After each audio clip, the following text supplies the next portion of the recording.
With the increasing probability of Federal Reserve interest rate cuts in September already, or at the very least by the end of the year, and growing expectations for meaningful interest rate cuts over the next few years, high yield stocks have been rallying recently. You see utilities, you see REITs, you see dividend growth ETFs like SEHD. All of those have been rallying considerably in recent weeks. Meanwhile, the NASDAQ, which is full of big tech, AI, mega cap stocks, has been pulling back quite sharply over the same time period. And this indicates a market rotation that's going on from high-flying tech stocks that have now gotten quite highly priced, rotating into value dividend stocks that now are being viewed as more viable and attractive as the economy slows and the likelihood of Federal Reserve interest rate cuts increases, because they're expected to be more defensive in nature, and they're also likely to do better, or at least benefit more from lower interest rates. That being said, whenever you have a broad-based rally in a sector like we've just seen in high-yield dividend stocks, it's time to be very prudent. It's easy to just try to chase the trend and say, oh, I'll just throw money at any of these high-flying stocks and I'll make money. People did the same thing with AI, and some of them are paying the price now.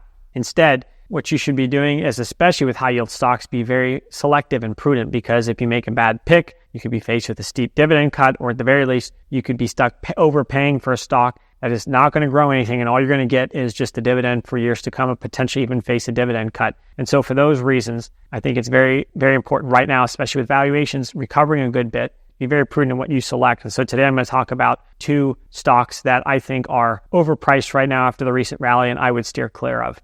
Hi everyone, this is Samuel Smith. I run High Yield Investor, the top-ranked investing group on Seeking Alpha. Before we get into today's video, if you could please like this video, I'd really appreciate it because it helped me to grow my channel. Thank you very much.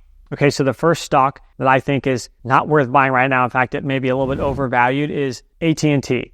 Now, I did a previous video on AT&T. I'll share it below. And you know, there are some good things about AT&T. It's doing a lot of good things right now. It's making a lot of progress deleveraging its balance sheet. It's making a lot of progress in increasing its free cash flow generation, which is helping it to deleverage its balance sheet. Its underlying business, with all the investment they've made into it, it's stabilized a good bit, and parts of it are even growing. There are some green shoots there. And so AT&T does have some things going for it. However, you also have to keep in mind this company has a horrific track record of destroying shareholder value. It has underperformed the market for a long period of time. It had to cut its dividend not too long ago. And frankly, there's no reason why a stock like AT&T should have to cut its dividend, given the strong incumbency it has in its industry, the defensive nature of the industry with stable cash flows, the investment grade balance sheet it has. There's really no excuse for that, but management so misallocated capital, over-leveraged the balance sheet that it ended up having to do that. So that is a very big strike against it. On top of that, the company is just not growing. The industry is too competitive for it to really be able to grow. It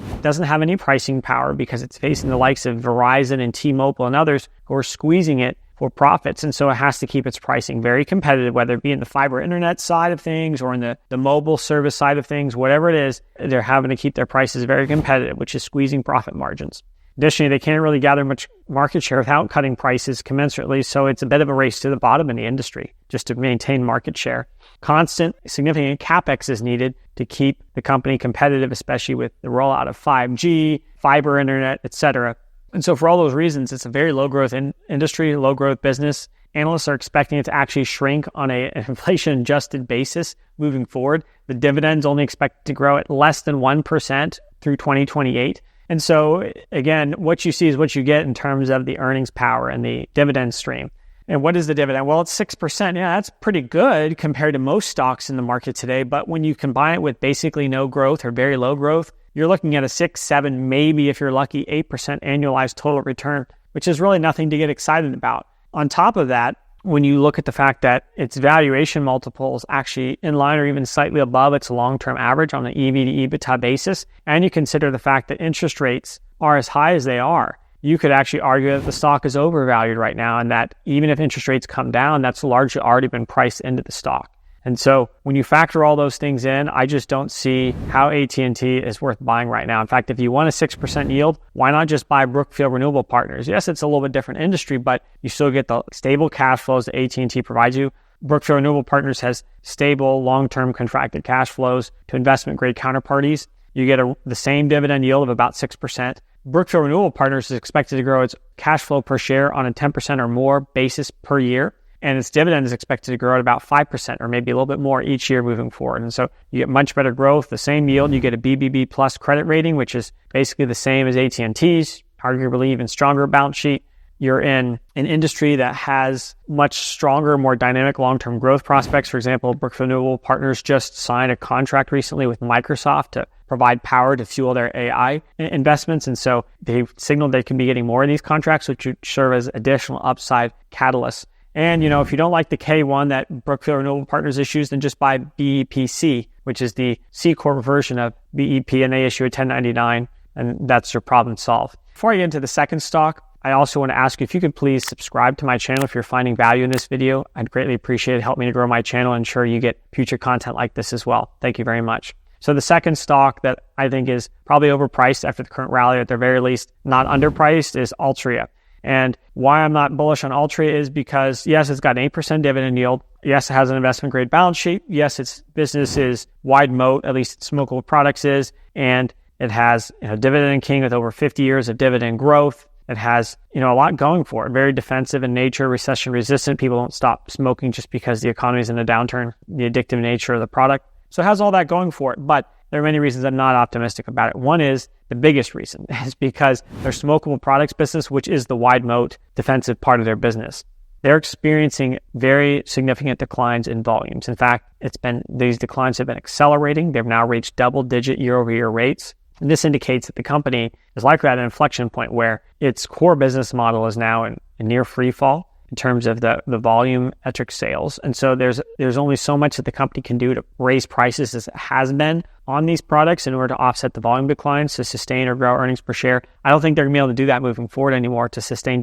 earnings growth and dividend growth. And so they're going to have to come up with other products and other industries to be able to grow their earnings per share and sustain their dividend. They've tried that with Jewel investment and other investments, and none of those have really reaped the proper rewards. They've allocated a ton of money to buybacks that were done at prices that arguably were not the most fruitful use of capital. And so they're in a bit of a bind right now where their core business is in decline. They're trying desperately to diversify. They might succeed, but they might not. And what are you getting? Well, you're getting an 8% dividend yield. Okay, that's a nice dividend yield, no doubt. But your growth is probably going to be very low to non-existent over time moving forward because of the problems I just mentioned.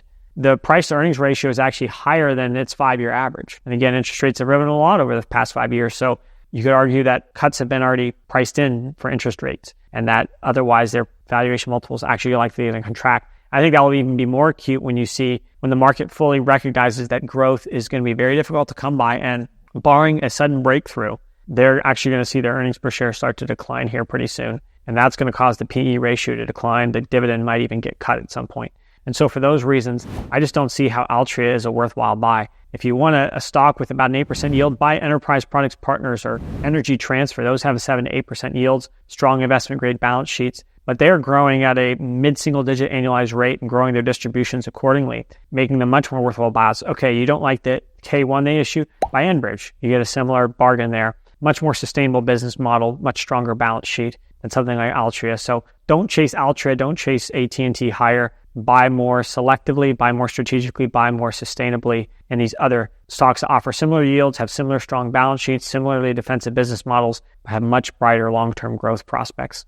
So I hope this video adds some value to you on your dividend investing journey. If it did, please let me know in the comments below what you think of all these stocks I discussed today and if there are any other that you would be cautious of in the current environment. Thank you very much. See you next time.